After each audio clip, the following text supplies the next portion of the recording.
So, going back 2 years, Marc agreed to help out with providing keyboards, synth sounds, some bass sounds, all drum programming for every track, the 10 tracks on the album.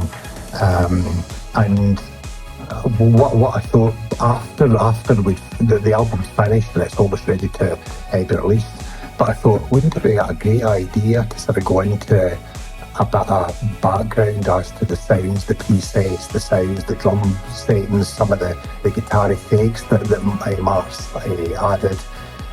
Hence why we got together this evening in Marc's fantastic studio. So I'll let Marc introduce himself, and then we'll kick off with the first track of a few, but we hadn't got a lot of time, so we'll cover a few tracks for the album. First track we're going to spend a bit of time dissecting, is So Much to Live For, So Little Time. But anyway, Marc, let's hear about you. How you doing, everybody? This is my home studio here in Bolton in Ayrshire. I'm Marc Barnes. I'm a keys player, synth programmer and producer, and I had the pleasure of working on Graham's album, Take a Picture. The first track we're going to look at is So Much to Live For. Okay, so Marc, take us through the pad preset for this tune, and also let's see it in context.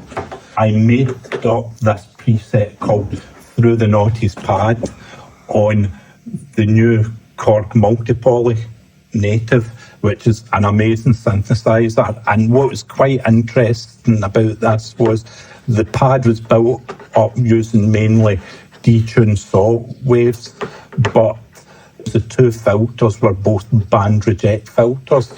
And if I just play the preset to you.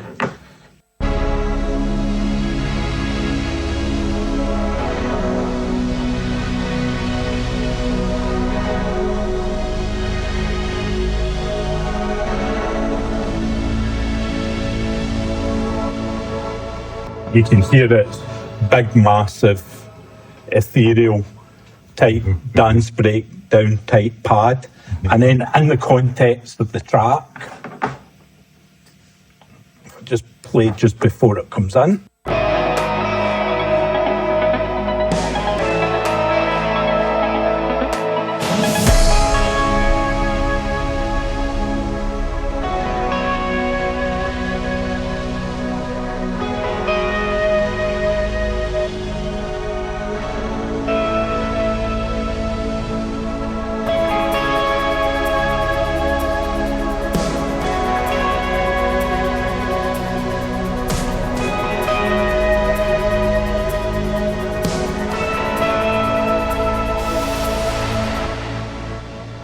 Another part of this track that was really, really cool is after that there's a complete breakdown where it's mainly just guitar, and I want to talk a bit about what we've done to the guitar using automation. So if I stick on the automation, and it's this track here, the arpeggio track, and when it gets to the bit where the guitar basically plays itself, I've automated this plugin from Universal Audio called Verve Analog Machines to give it real sort of grit and warble when it gets that stage. And if I just play this section of the track, you'll hear it.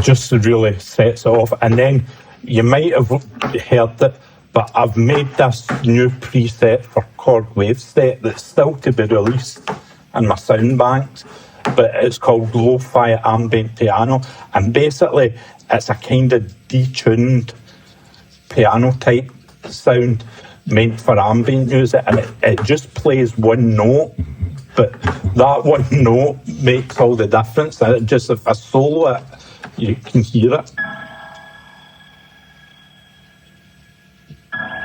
It just repeats that one note, and I use a very fast delay time to simulate a spring reverb on that. And if I play that in the context of that set, you'll hear it.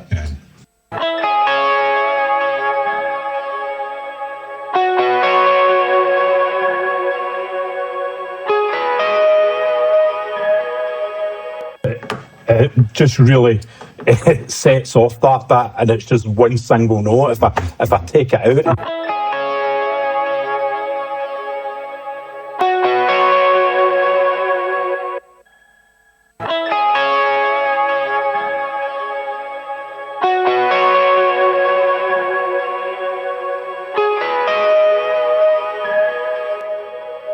so that's pretty nice. That's really nice. And then later on in the track, another sound I'd quite like to talk about is my trance lead type sound. So this is another sound that's very Access Virus inspired.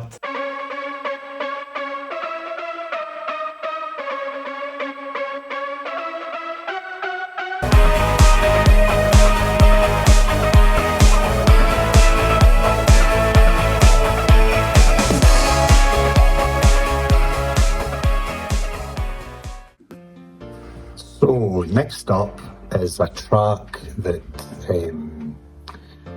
goes way back. So Marc and I, back in maybe 2014, 2015, first collaborated in a great film, cinematic film backing track called Into the Textures. So we did that, and that's made us millions. And then 2 years later, in 2016, we get this crazy idea to combine sort of a rocky guitar theme to a dance track. And we'd done it. We'd finished it. I'd laid down the sort of theme, the main theme, a couple of sort of solo types pieces.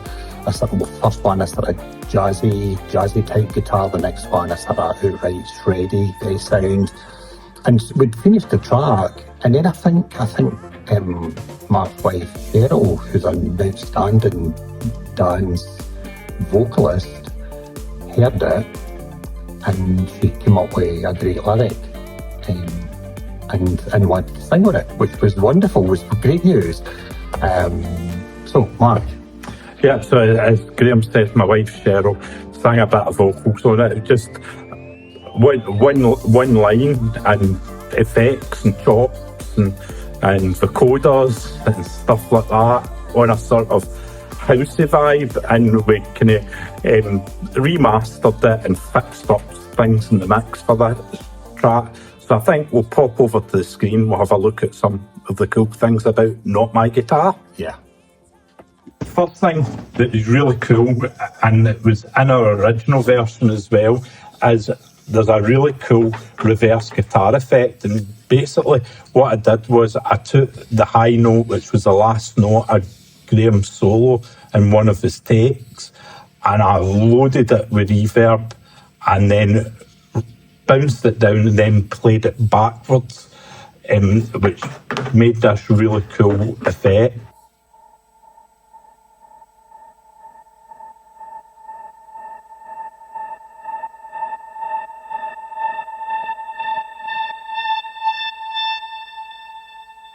Then I added a bit of side chain and some delay on that, and in the context of the track, this is how it sounds.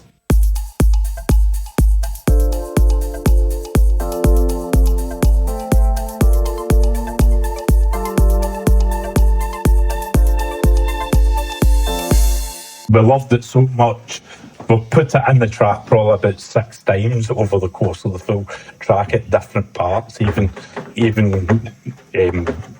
here just at the end of the solo.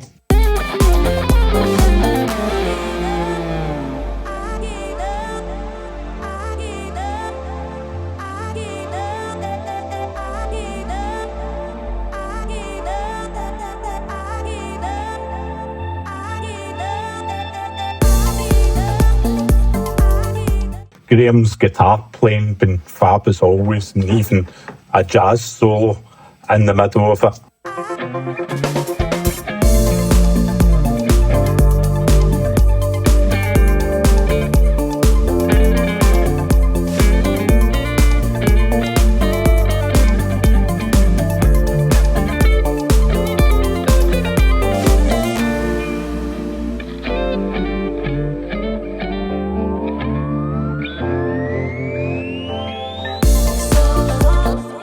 I think that jazz solo really sets off the track because it's totally unexpected to have a solo in that style, but it really works. So West Montgomery playing dance.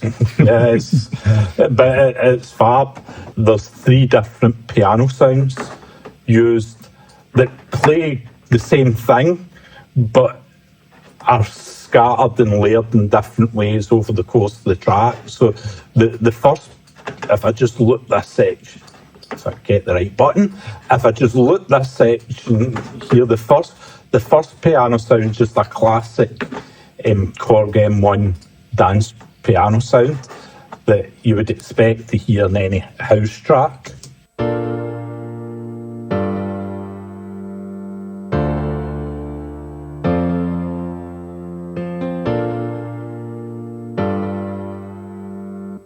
Nothing unusual about that, but underneath it, I've got this free plug-in from Spitfire Labs, the soft piano, and I've fired some effects, some delay and sidechain to make this piano to layer along with it.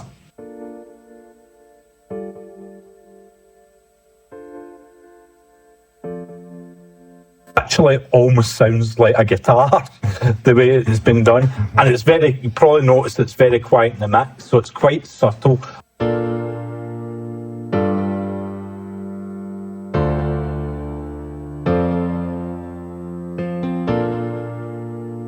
And then the third piano I've got is a Rhodes, and this plug-in is quite, it's called Lounge Lizard, and I've had it for years now. Incredibly, I bought this plug-in roughly 10-12 years ago, and it was like on a deal for like £8 or something crazy cheap, and they've supported it all this time, and you've never needed to pay for an upgrade, and it's a cracking Rhodes sound. I'll just play it.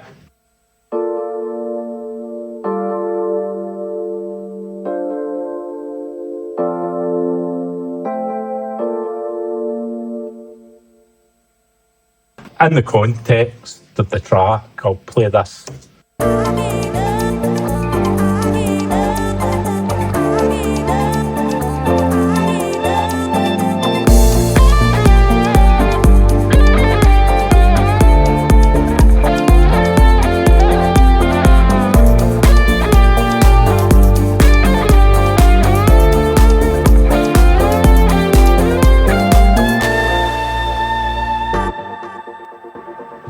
So it's great in context. Yeah. What about the vocals? The vocals, so if I go to maybe the start where the vocals come in, this is the extended mix, but if we go to here,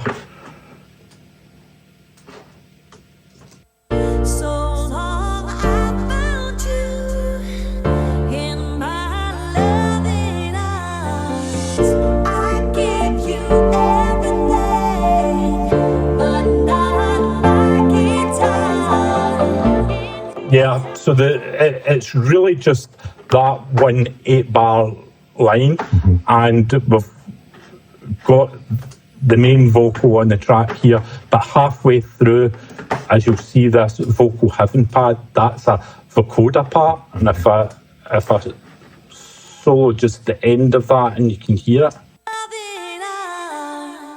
I give you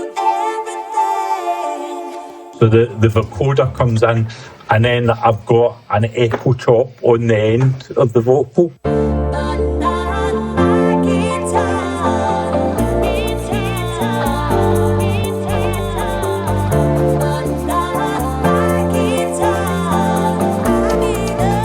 And what's quite interesting was I chopped up the original vocal line and made a sampler instrument that I could play on the keys, and it ended up sounding like that.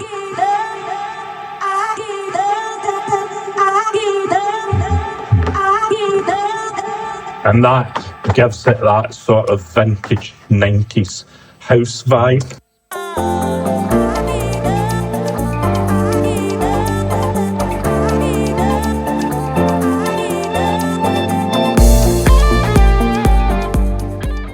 This next track is called Staying Afloat, and it's a busy track. There's loads going on, and Marc will try and, or Marc will, sort of dissect some of the more interesting bits and pieces of the track. But just a word of warning, any music supervisors or sort of show producers, you want to use this track for your next production. Great stuff, love it. So this track, Staying Afloat, has got an entirely different type of vibe. It's almost a sort of hip-hop beat that sounds massive. And I'll just play this section to you.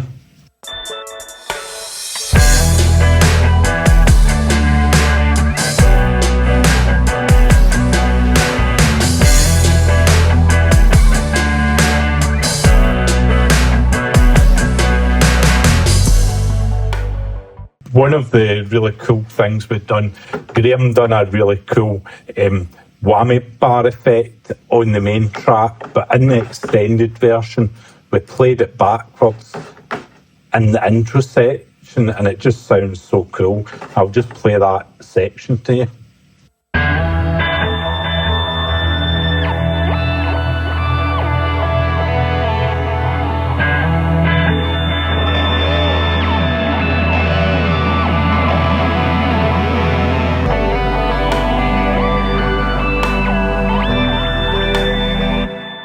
On top of that, we added loads of sort of TV show inspired keyboard parts at the beginning.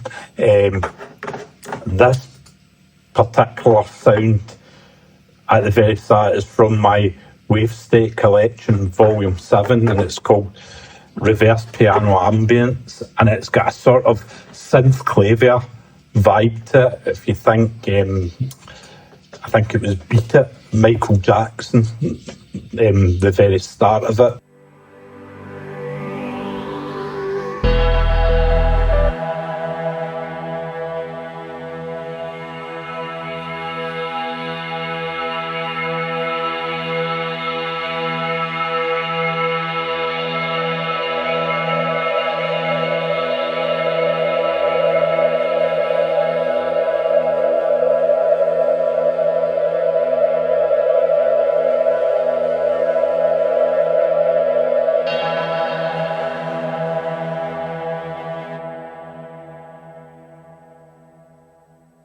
I did a piano, a proper acoustic piano sound using the amazing IK Multimedia Pianoverse, which is absolutely fab. You have to try it.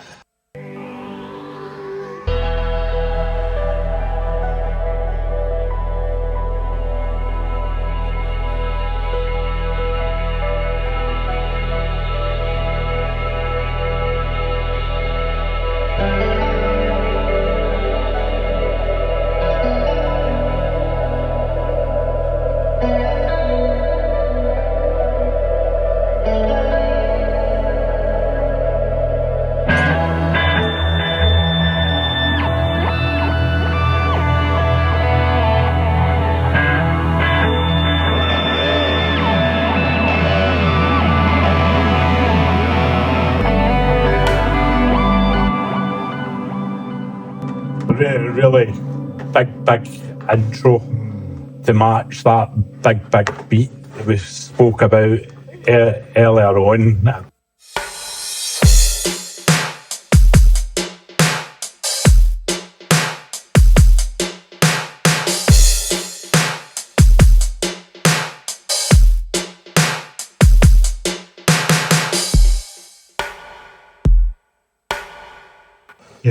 So there's auto panning, but the panning effect is the same speed, but it's been inverted. So it sort of matches out and balances itself, those two. So it's actually two completely different parts. I'll isolate each one. So the first.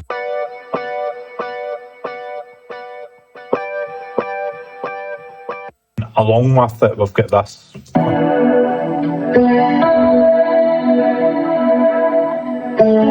But the auto panning effect has been inverted in each, so that you get a nice sort of overall stereo image in the two of them together.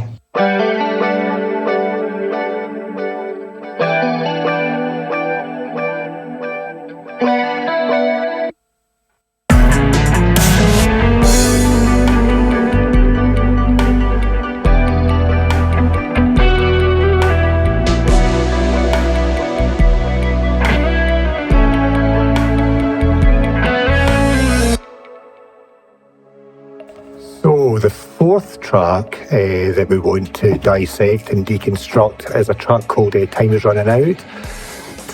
And in terms of guitar influences, what I was trying to go for in this track was a sort of Alan Murphy, to a lesser degree, Alan Holdsworth type vibe in terms of tone and lines. But also, really importantly, the drum programming for this track was heavily influenced by Greg Howe's drummer, Greg Howe Trio, his drummer. His name's Marco Filigiano. So I think I was just about to go and see them, or I'd seen them, and when Marc and I met up to start working this track, I said we need to have the drums and some of the drum lines influenced by how this guy plays. So Marco, thanks for the drum influence on this tune. Anyway, over to Marc, and he'll sort of take us through some of the pads and synth sounds. So as I mentioned, as well as having a couple of sort of big guitar legends influencing this tune, there's also the fantastic drumming for the Italian drummer Marco, who is the drummer for the Greg Howe Trio. So we wanted to try and develop drum fills in the style of how he plays. So we'll give an example. This is the middle section before the second fade out solo, and the snare fill in we think is influenced by how Marco would play.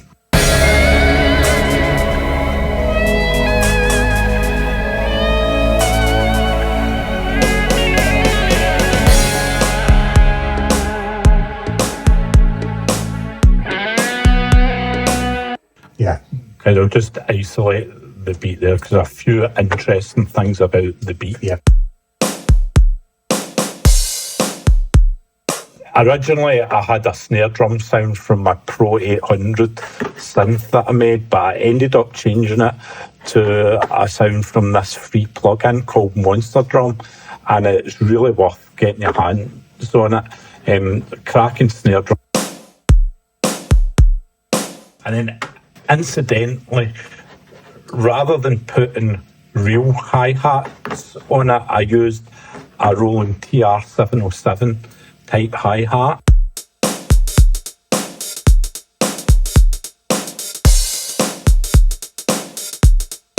Plenty of swing to give it that groove.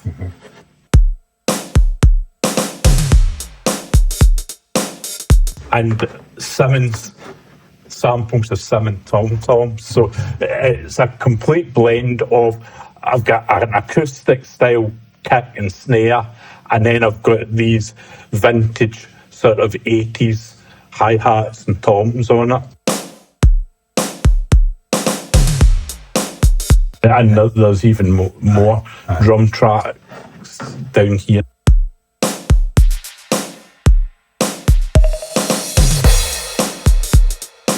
especially in that breakdown section.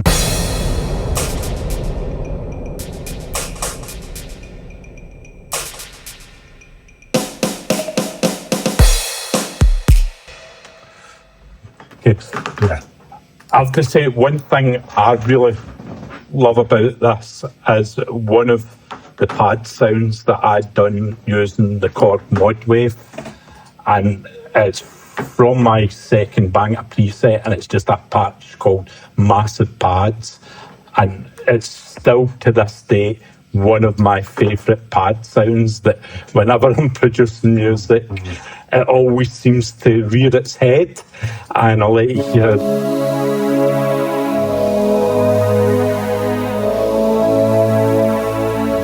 And then I've got another mod wave sound doing the low part of the pad.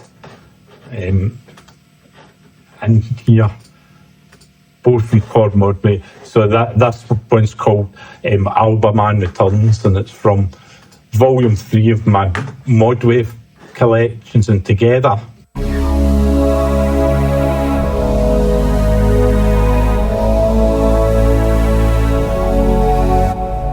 And we've got some voices and below it.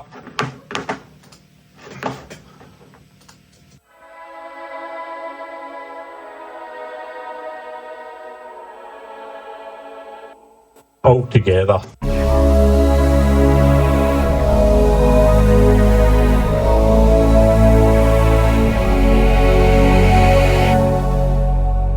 And in the context of everything, that breakdown just sounds lovely.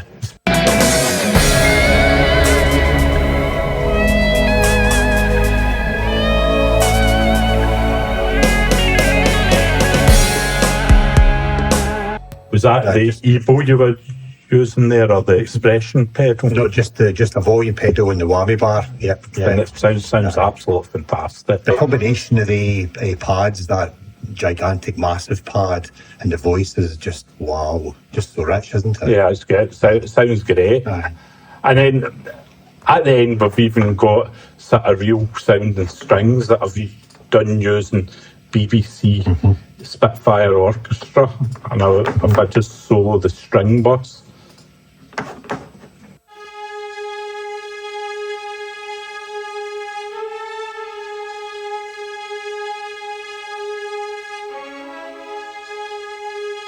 I wanted it to sound quite degraded and old film sort of sound, and then together in the track.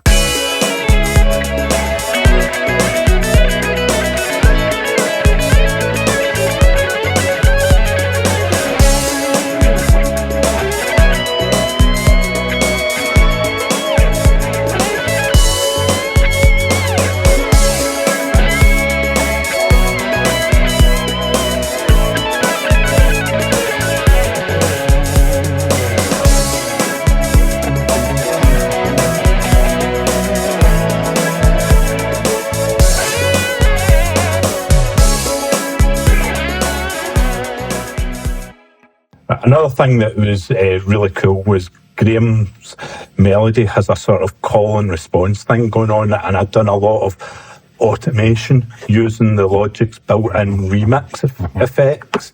And if I just isolate the two main guitar tracks,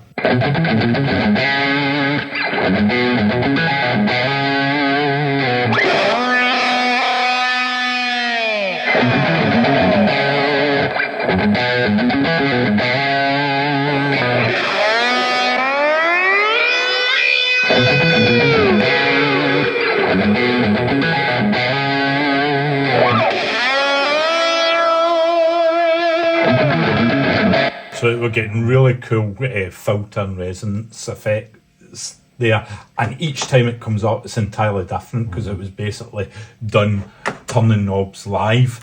So in context,